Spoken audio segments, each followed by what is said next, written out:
Hello, thank you for listening. This is the near death experience of Gary. Open quote.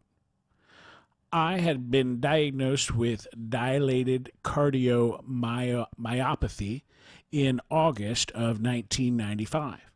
I continued to deteriorate slowly over time. On the morning of March 27th, 1998, I complained of feeling like I had the flu and lay down on the sofa. The next thing I knew, I was surrounded by total blackness and felt euphoric and very loved. I heard someone calling my name in the distance.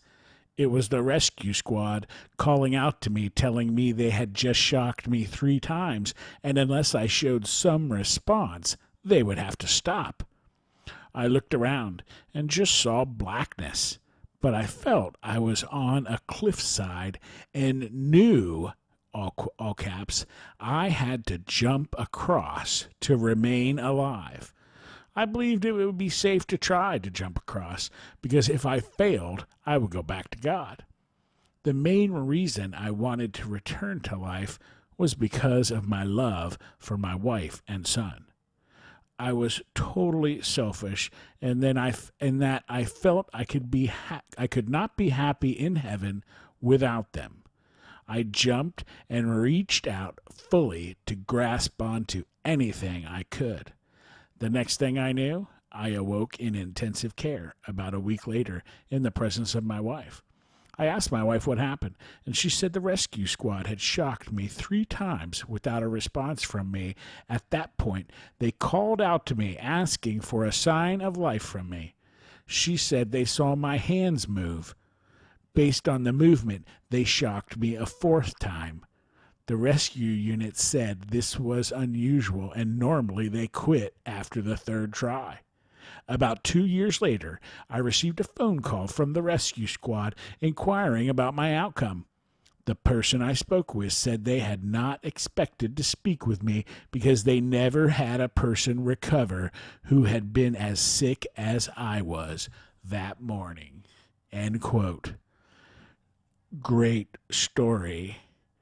And so he knows he's at the side of a cliff, and he has to jump over the cliff to get back to life because of his wife and son.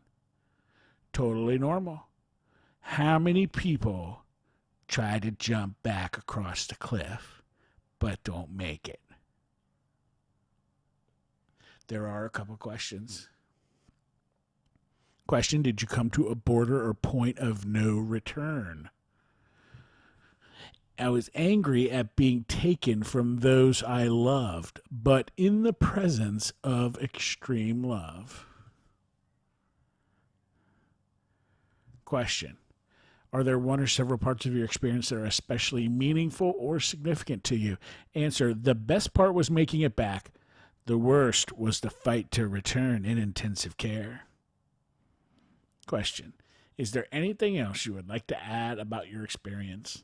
Answer: no, except I am happy to be back. The nurse at my cardiologist stated to my wife and I that the cardiologists refer to me as the miracle man. End quote. Thank you for listening. Have a great day.